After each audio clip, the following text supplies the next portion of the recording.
எசேக்கியேல் 8ஆம் அதிகாரம் 3ஆம் வசனம்.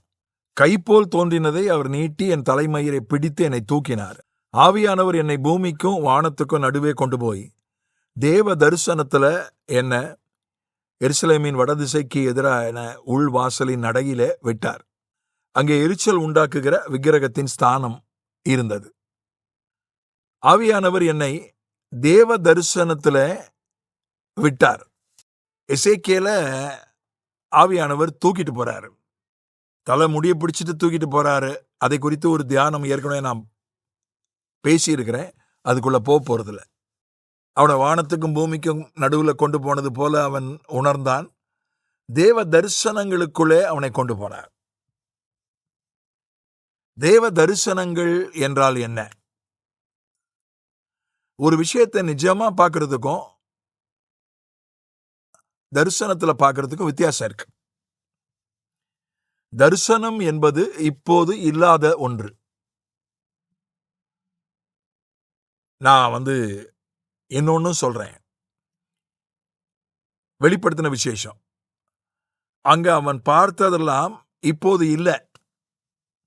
24 மூப்பர்களை பார்த்தான். 24 மூப்பர்கள் இப்போது கிடையாது. சபை எடுத்துக்கொள்ளப்பட்ட பிறகு சபையினுடைய பிரதிநிதிகளாக அந்த 24 மூப்பர்கள் வருவார்களே தவிர இப்போது அந்த 24 மூப்பர்கள் கிடையாது.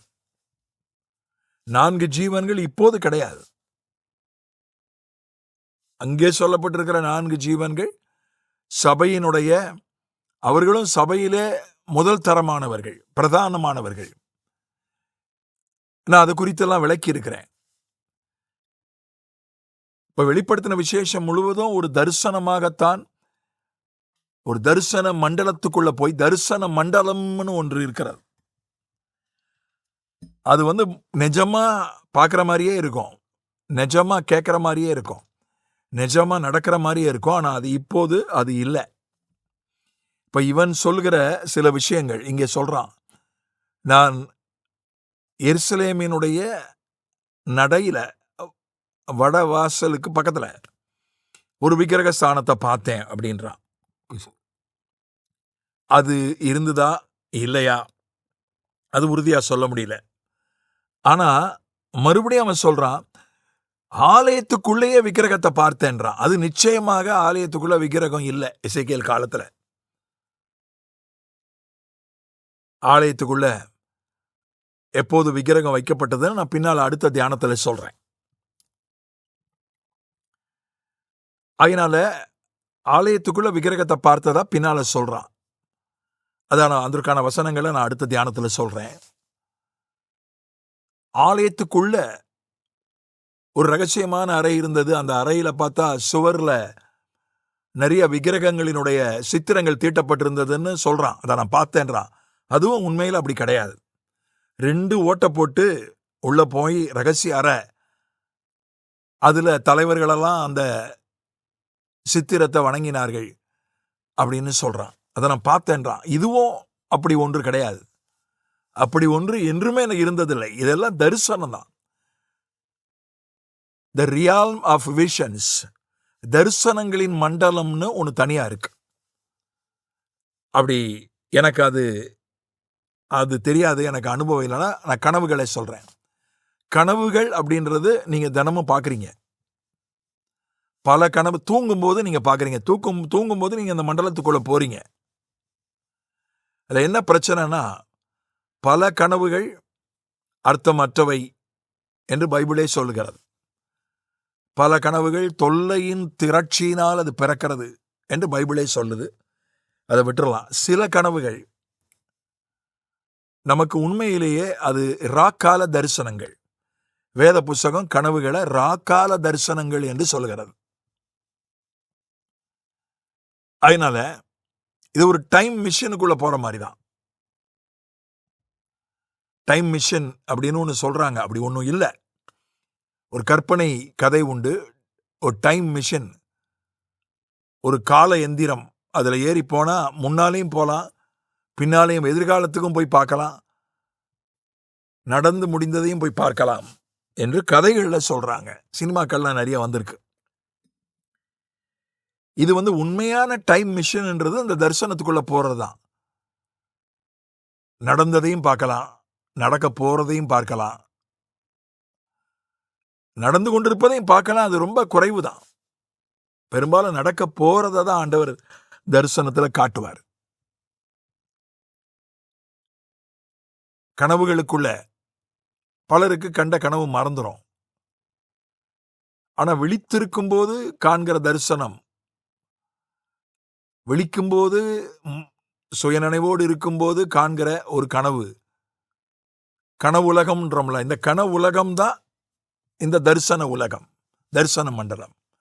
நம்ம பல பேச்சு வாக்கில் சொல்றோம், கனவு உலகத்தில் இருக்கிறான் அவன் அப்படின்றோம். இந்த கனவு உலகம் அப்படின்னு ஒன்று என்னவென்றால் அதுதான் தரிசன மண்டலம், ட்ரீம் வேர்ல்டு அப்படின்றது சரியான வார்த்தை இல்லை. த ரியால்ம் ஆஃப் விஷன்ஸ். இப்போ அது உண்மையில் அது இல்லை. அது இனிமேலும் சில விஷயங்கள் இனிமேலும் இருக்காது. ஆனால் அது ஒரு ஓமானமா, ஒரு ஓமானத்தை நேரில் பார்த்த மாதிரியே இருக்கும்.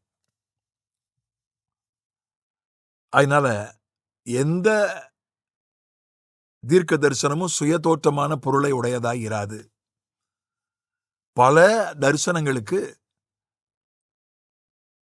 எழுத்தின்படியான அர்த்தம் கிடையாது. அவையெல்லாம் ஓமானங்கள். தரிசனங்களை பற்றி பேசுறதா இருந்தால் அது பல விதமான தரிசனங்கள் உண்டு.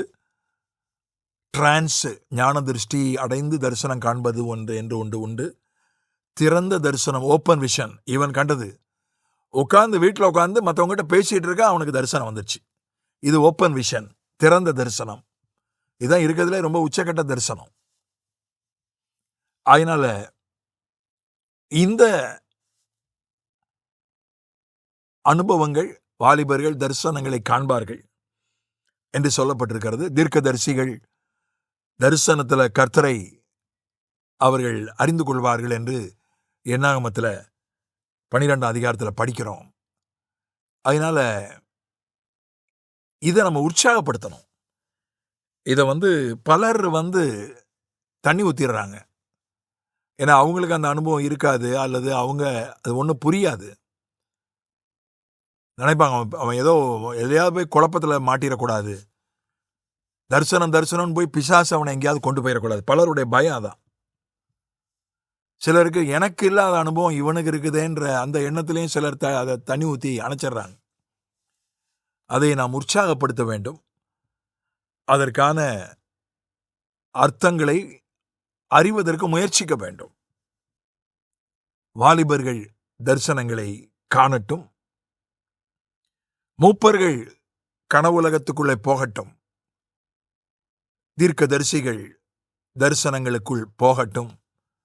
அது நமக்கு ஆசீர்வாதம். ஆமென்.